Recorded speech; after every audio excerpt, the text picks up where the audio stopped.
नमस्कार मित्रों, आपके अपने YouTube चैनल में आपका स्वागत है। आज की जो कहानी है ये बड़ी ज्ञानवर्धक है। इसका नाम है पाप की गठरी। पाप हर इंसान करता है। ऐसा इस संसार में कोई भी व्यक्ति नहीं है जो पाप नहीं करता हो। लेकिन पाप की गठरी किसके सर पे रखी जाती है? कौन है वो व्यक्ति जिसके सर पे पाप की गठरी रखी जाती है और वो संसार का सबसे बड़ा पापी होता है? आज की कहानी में आप इसको जानेंगे। आज की जो कहानी है बड़ी पावन और पवित्र कहानी है। ऐसा कहा जाता है कि इस कहानी को जो इंसान ध्यान लगाकर और मन से सुनता है उसके जीवन से समस्त प्रकार के पाप दोष नष्ट हो जाते हैं। उसके जीवन में चाहे उस व्यक्ति ने कितने भी पाप किए हों, कितने भी बुरे कर्म किए हों, उन सभी से उसको मुक्ति मिल जाती है और वो निर्दोष निरपापी हो जाता है। कहा जाता है कि जिस तरीके से गंगा में नहाने से पाप दोष नष्ट होते हैं, उसी तरीके से इस कहानी को ध्यानमग्न होकर सुनने से, चित्तमग्न होकर सुनने से सभी पापों से मुक्ति मिल जाती है। जाने अनजाने में पाप हर व्यक्ति करता है। इस संसार में ऐसा कोई व्यक्ति नहीं है जो पाप नहीं करता हो। हम ना चाहते हुए भी हमसे पाप हो जाता है और हमें पता ही नहीं चलता कि हम किस पाप के भागीदारी बन जाते हैं। कहानी शुरू करने से पहले जो लोग हमसे नए जुड़े हैं वो हमारे चैनल को सब्सक्राइब करें। एक समय की बात है कि कदली वन में एक मोर और मोरनी रहते थे। उनका जीवन बड़ा सुखमयी था। दोनों पति पत्नी अपना जीवन सुखी गुजार रहे थे। उनके जीवन में कभी कोई संकट नहीं आया था। वो दोनों कभी ये जानते नहीं थे कि दुख होता क्या है, संकट होता क्या है, इस बारे में दोनों को भान भी नहीं था। उनका जीवन बड़ा सुखमयी था। लेकिन कहते हैं ना कि सुख के बाद हमेशा दुख आता है। कुछ ऐसा ही मोर मोरनी के साथ होने वाला है। एक दिन की बात है कि आसमान में काले काले बादल मंडराने लगते हैं और पूर्व दिशा से जोरदार तूफान उड़ता हुआ आता है। जोरदार बवंडर आता हुआ दिखाई देता है। तब मोर और मोरनी उड़कर एक वट वृक्ष में जाके बैठ जाते हैं। वो वट वृक्ष काफी गहरा वट वृक्ष था। उस वट वृक्ष में काफी सारे जीव जंतु रहते थे। काफी सारे पक्षियों के घोंसले थे। काफी सारे पक्षियों के छोटे छोटे बच्चे थे। काफी सारे पक्षियों के अंडे रखे हुए थे। उस वट वृक्ष में मोर और मोरनी दोनों जाके बैठ जाते हैं और वट वृक्ष को अपने पैरों से मजबूत पकड़ लेते हैं। जब पूर्व दिशा से जोरदार बवंडर आता है तो वट वृक्ष को झकझोर के रख देता है। तूफान की वजह से उस वट वृक्ष में से काफी सारे पक्षियों के अंडे नीचे गिरकर फूट जाते हैं। उन काफी सारे पक्षियों के छोटे बच्चे घोंसले से नीचे गिर के मर जाते हैं। काफी सारे उड़ने वाले पक्षी भी तूफान की वजह से खत्म हो जाते हैं और भी अन्य कई जीव जंतु मारे जाते हैं। इतना तगड़ा वो तूफान आया था। जब तूफान खत्म हो जाता है, तूफान थम जाता है, तूफान रुक जाता है, तब मोर और मोरनी भी चैन की सांस लेते हैं और नीचे जमीन पर उतर कर देखते हैं कि काफी सारे पशु पक्षी जीव जंतु मरे हुए पड़े हैं। काफी सारे छोटे छोटे बच्चे भी मरे हुए पड़े हुए हैं। ये देखकर मोरनी बड़ी दुखी होती है और मोरनी की आंखों से आंसुओं की धारा बहने लगती है। मोरनी मोर से कहती है कि पिया जी, आज हमसे बड़ा भारी पाप हुआ है और हम बड़े भारी पाप के भागीदारी बन गए हैं, क्योंकि हमारे रहते हुए इतने सारे पक्षी, इतने सारे पक्षियों के अंडे और पास में इतने सारे जीव जंतु मरे पड़े हैं। हमारे रहते हुए इतने सारे जीव जंतु मर चुके हैं, इसलिए ये सारा पाप तो हमें लगेगा। यही सोचकर मोरनी बड़ी दुखी होती है। मोर मोरनी को काफी समझाने की कोशिश करता है, लेकिन मोरनी को एक भी बात समझ में नहीं आती है। मोर कहता है कि हम पाप के भागीदारी नहीं है, कि पाप का भागीदारी वो है जो ये बवंडर को लेके आया है और इस बवंडर की वजह से काफी सारे जीव जंतु मर चुके हैं, इसलिए हम पाप के भागीदारी नहीं हैं। लेकिन मोरनी मोर की बात को सुनने के लिए राजी नहीं थी, तो मोर मोरनी को एक ऐसे सुनसान स्थान पर ले जाता है और मोरनी से कहता है कि मोरनी, मैं तुम्हें एक कहानी सुनाने जा रहा हूँ। इस कहानी को तुम ध्यान से सुनिएगा और इस कहानी के माध्यम से तुम्हें ये पता चलेगा कि सबसे बड़ा पाप का भागीदारी कौन होता है। तब मोर मोरनी को कहानी सुनाता है और मोरनी बड़े ध्यान से चित्तमग्न होकर उस कहानी को सुनती है।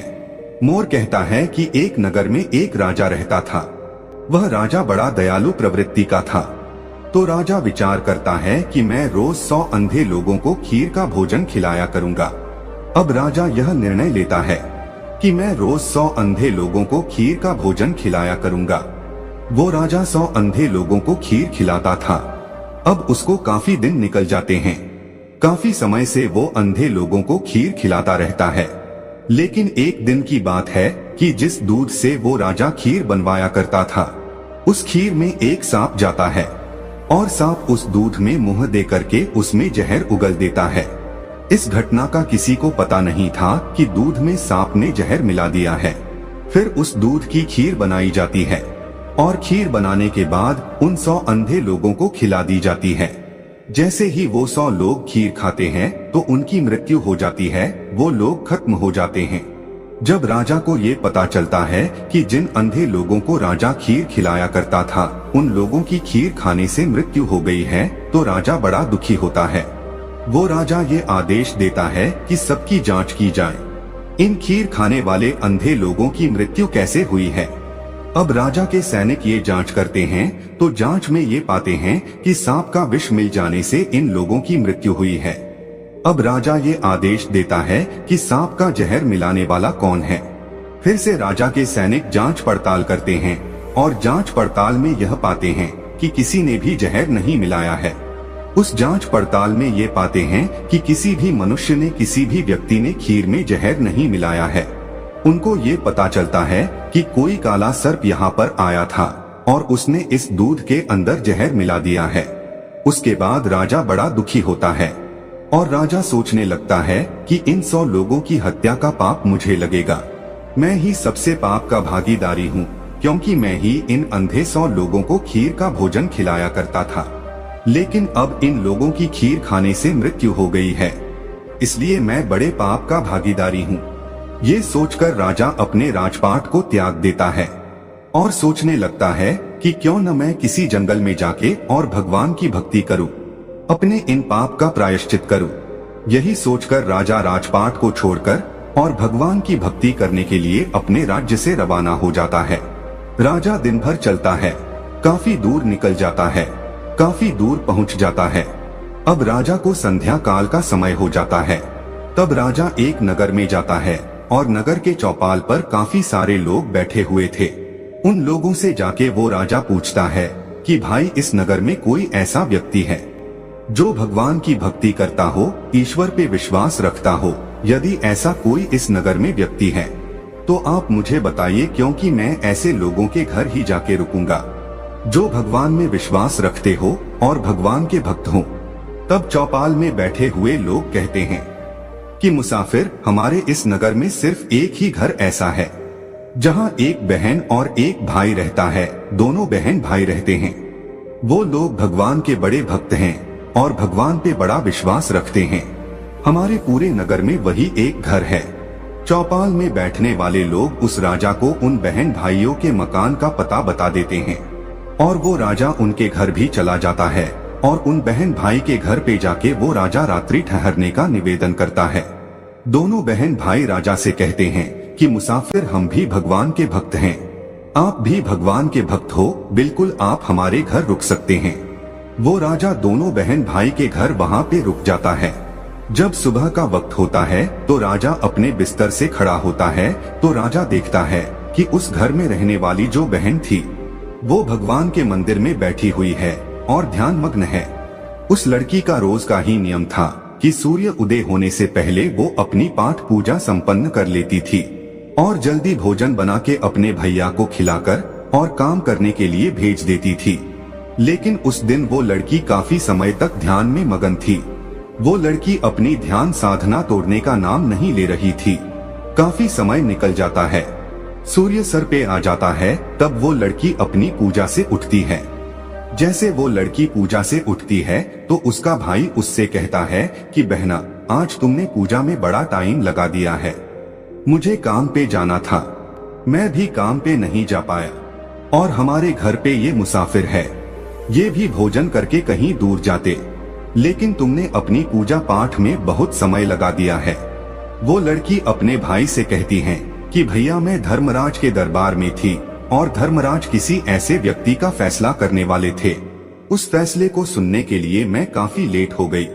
तब उस लड़की का भाई कहता है कि ऐसा क्या देख लिया तुमने धर्मराज के दरबार में, जिसके कारण तुम इतनी लेट हो गई। तब वो लड़की कहती कि भैया, एक नगर का राजा 100 अंधे लोगों को खीर खिलाया करता था, और वो खीर बनाने वाले दूध में एक दिन एक काले सांप ने जहर मिला दिया, विष मिला दिया, और जब उस दूध की खीर बनी और उन 100 अंधे लोगों ने उस खीर को ग्रहण किया तो उन सब अंधे लोगों की मृत्यु हो गई। अब धर्मराज ये फैसला करने वाले थे कि पाप का भागीदारी कौन है, वो राजा है या वो नाग जिसने दूध में विष मिला दिया था, या फिर वो लोग हैं जो रसोई में काम कर रहे थे, जिन्होंने दूध को उघाड़ा छोड़ दिया था, दूध पे ढक्कन नहीं रखा था।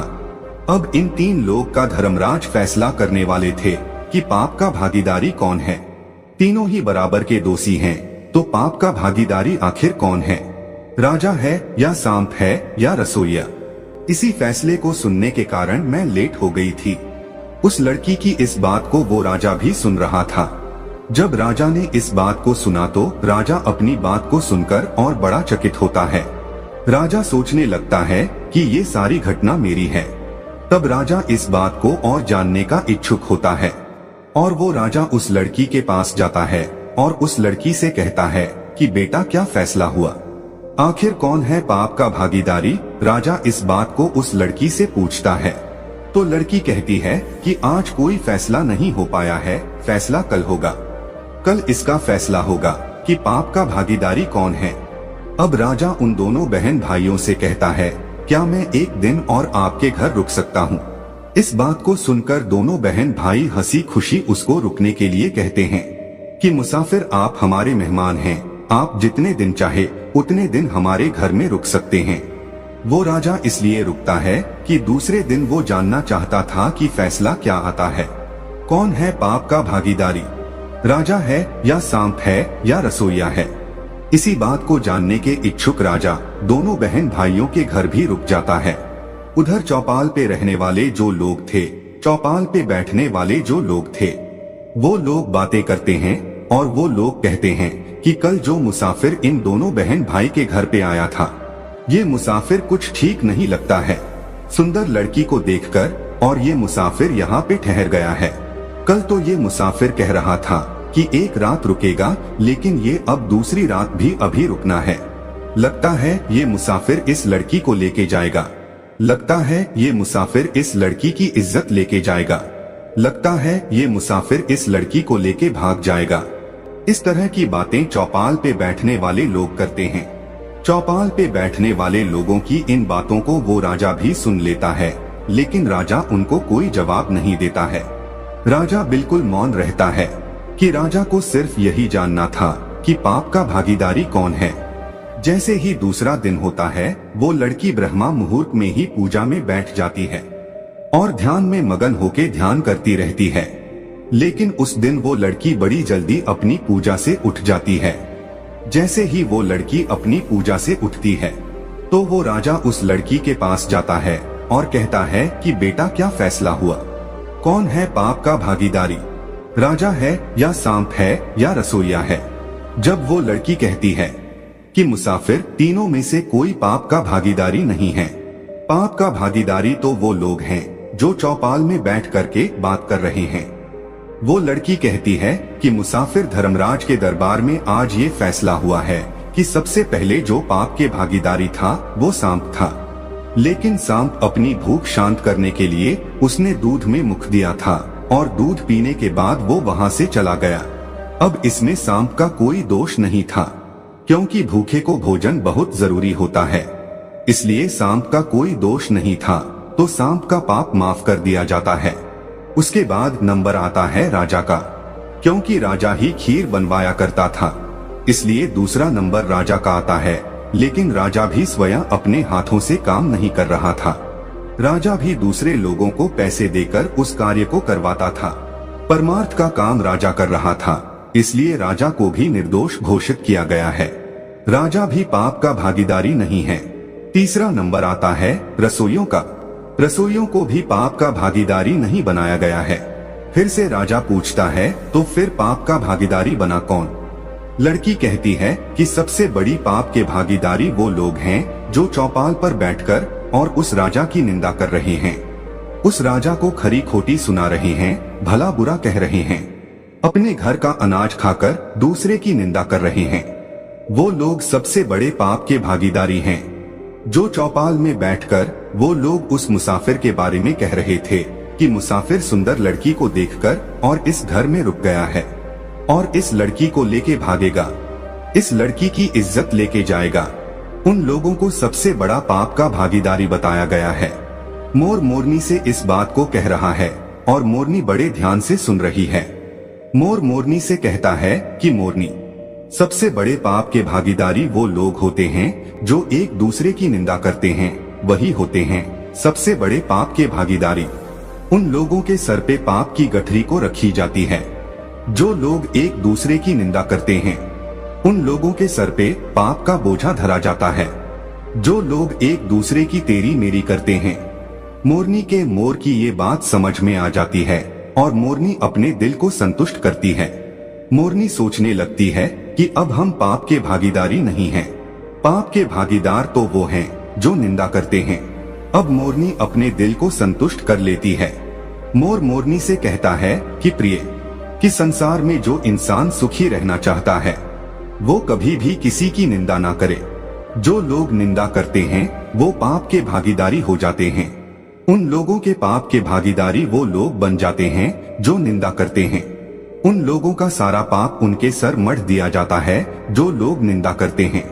जो लोग दूसरे की खुशी को देखकर दुखी हो जाते हैं और फिर उनकी निंदा करने लगते हैं, उन्हें हमेशा नीचा दिखाने की कोशिश करते हैं, वही लोग सबसे बड़े पाप के भागीदारी होते हैं।